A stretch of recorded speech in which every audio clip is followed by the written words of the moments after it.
We have seen live interviews in the vetting of CASs, not CASs, cabinet secretaries. Cabinet secretaries, yes. And you will agree with me that, in your own words, some useless people resulted from that particular process. That process being live does not mean that it is now going to result in the outcome that should be ideal. I can tell you that for a fact. So even if you do these interviews live on TV, we have seen it with cabinet secretaries, we have seen it with judges. There are judges who went through the JSC process that was live on TV, and they have run into issues after that. When we talk about participation, again, as a learned colleague, you know that courts have even defined what participation means. Right. Participation must be effective. It cannot be cosmetic.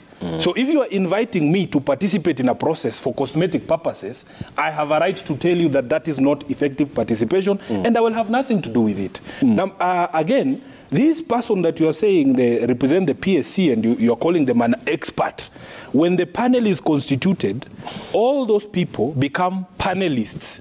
There is no one there who's an advisor to the other panelists to guide them on sijui what and what. No, all of them are panelists who will all score all the candidates who come before them. So that the constitution of that panel, the people who sit on that panel, are critical because they all contribute to the scoring of everyone who will appear before that particular panel. So when we say we want effective participation in this thing, and I've referred you to Article 1. Again, I'm not the draft of this constitution. I was in a university when people were at Bomas. I was, I think, first year or second year student.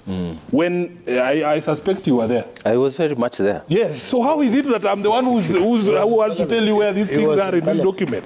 Yeah. So Article 1, you people wrote. Yeah, I was a student. I'm now just reading what you people were writing. That this sovereign power can be exercised directly or through me as an elected representative. I have demonstrated on this show that I have done all within my power as an elected senator of Nairobi to bring sense into this issue. I have a right. And you see, the good thing is that you yourself have spoken about live proceedings. The Senate proceedings are also live. The people of Nairobi can see that Sifuna is putting up a fight on the Senate floor. They can see that people are refusing to see the sense that their senator is trying to show them. And they can see that I am outnumbered because the reasonable people are fewer than the unreasonable people. Unfortunately, unfortunately, we all get to vote, and the unreasonable people are winning. So the public can see this. And then, so that when I go back to them, you know, even as a father, as you have said, your son sees you leaving the house, you have gone to hustle, you have come back without any food. Maybe he's a better hustler than you. No. He can leave and go to a few places, but he can see that you tried. So what will these people do now? This is what I'm coming to this.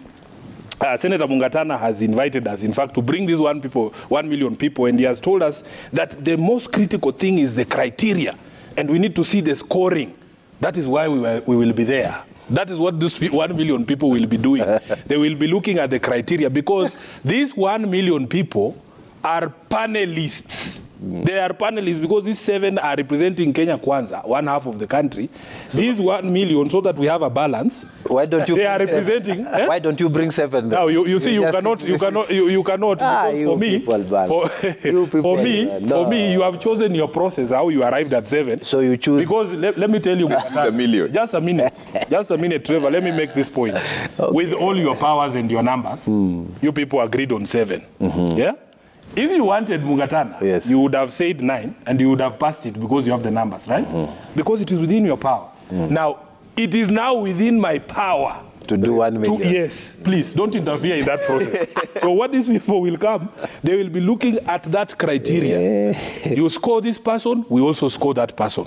What we are hoping, Mungatana, is that we can bring sense to prevail, that we can have a bipartisan effort for us to be able to arrive at not a commission that will be Sifuna's commission, but a commission that will have the perception of a fair and balanced commission that will then have the confidence of the public. Okay. Now, lastly, yes. you know, he has thrown around a lot of accusations. He's saying, oh, we are led ability to think and to envision a country where there is fairness, a country went. It's not that I don't have views, but it is not in my place to comment.